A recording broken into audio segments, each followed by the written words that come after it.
pang topic po natin. Ang topic po natin, ito, yung nasa ano po natin, no? Nasa thumbnail po natin itong si Duterte, no? Hindi pinagbigyan, no? Hinihingi po kasi nila, no? Si Digong, uy, ano? Guys, pag meron kayong ganito sa bahay, ma-fulfill niyo yung ano niyo yung kunwari gusto niyo siyang tampalin, di ba? Sa tuwing umaga, di ba? Yan po ang magre-remind sa inyo na nasa kulungan po si Digong, no? Kapag may ganito kayo sa bahay, no? Digong! Ano? Wala ka pala eh. Puro kayabang eh. Tatay mo, karton.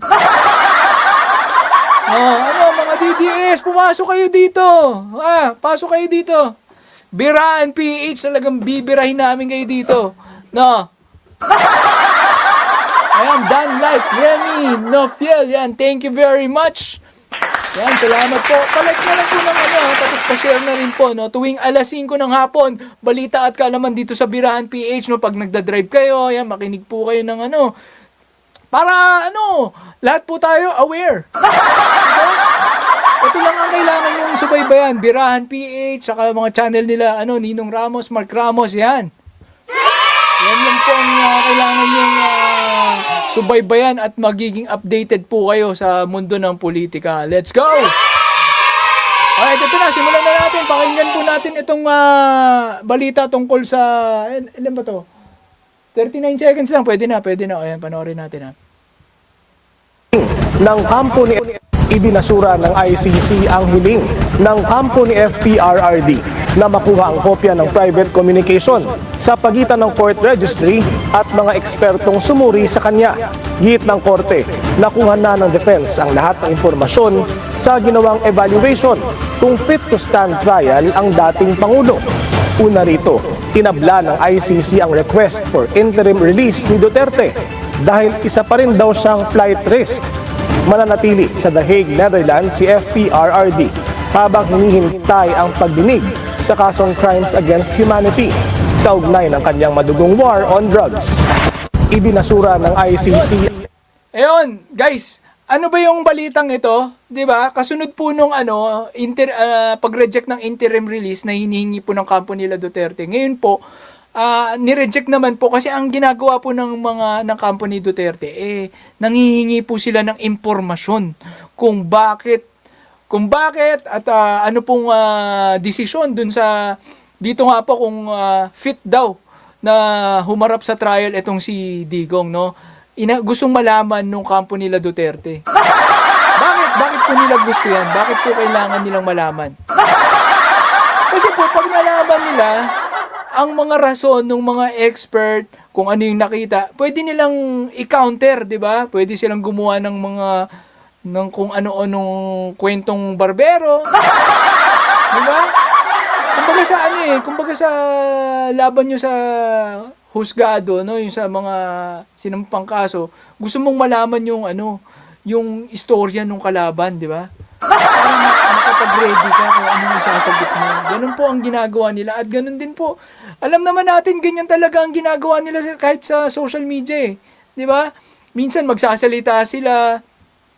Tapos, pag yung reaction ng tao, dun nila ibabase kung ano yung ipangka-counter nila. Ganun po eh. Diba? Labanan po kasi yan eh. Labanan yan. Pagalingan ng sagot. Diba? Ngayon, kanwari, nalaman nila kung anong dahilan. Ngayon, gagawan nila ng kwento yan. Para mapaniwala nila yung mga supporter nila. At nakita nyo, yung sinabi po, di ba, yung sinabi, nananatiling flight risk daw itong si Digong. Sabi nila, hindi yan flight risk. Ha? Totoo ba? Pagkakasabi dito. Tinabla ng ICC ang request for interim release ni Duterte dahil isa pa rin daw siyang flight risk. Hindi yan flight risk. Matanda na yan eh. Paano flight risk yan? Nakita mo na, di ba?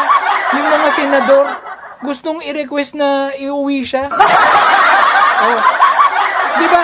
Tapos ito pa, ang pinaka sinasabi na flight risk yan, guys. Yung mga tetestigo dyan, sa ICC. Eh, di ba, binibigyan ng mga warrant of arrest, di ba, binabaliktad ng mga korte sa Davao. Di ba, si Las Cañas, di ba, gustong, ipa-aresto. Kumbaga, ibig sabihin, gustong pauwiin para hindi makatestigo pagdating sa, pag dininig na yung kaso sa ICC. Diskarte! Di ba? Kung wala kang tinatago, hindi mo dapat pipigilan na magpatuloy ang mga pagdinig sa kaso, 'di ba? Kung hindi ka guilty. Tapos sasabihin ng mga supporter ni Digong wala, matanda na yan hindi po, wala yang kasalanan. Alam nyo, yung ICC guys, mga Duterte supporters, pasok kayo dito. Kung totoo talagang yan, wala siyang kasalanan, hindi yan mabibigyan ng arrest warrant ng ICC. Hindi mo mabobola-bola ang ICC, di ba? Mapapahiya sila sa buong mundo. Ang sabi nga nila, bago pa lang daw magbigay ng warrant of arrest, yung ICC, almost certainty na ang conviction. Kumbaga nakuha na nila kaya taon, di ba? Kaya na nagsampa ng kaso si Trillanes. 2016 pa. Ilang taon nang lumipas, di ba? Kasi lahat nabuo na nila yung storya, no? Bago pa nila iharap si Digong, meron na silang storya na yan, buo na, no? Nakalatag na lahat yan. Kaya imposible pong makalaya pa yan, no? Mabubulok na si Digong doon sa ICC. Sorry to spoil it sa mga Duterte supporters dyan sorry to spoil it. No, spoiler alert, bulok ang tatay niyong karton sa ICC. Hindi ka na makakauwi Okay. Ayan, ang masagot po.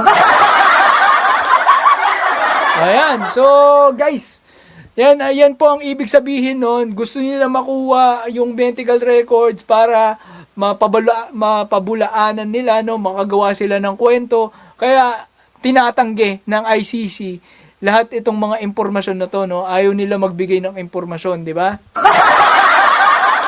Gagamitin nila yan, gagawa sila ng istorya. Yan, minsan nakita nyo naman lahat ng klaseng istorya ginagawa nila, di ba?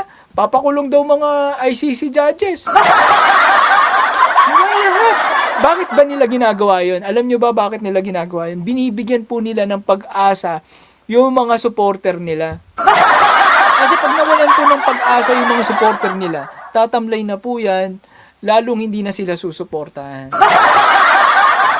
Kaya yun lang po ang ginagawa nila. Makakauwi pa yan si Digong, ganyan. Oh, signature campaign tayo. Tay, kami naman ang makukulong. Diba sa HK nakulong? Sa Hong Kong, diba nakulong yung taga Macau ba? Diba nakulong yung mga ibang OFW doon?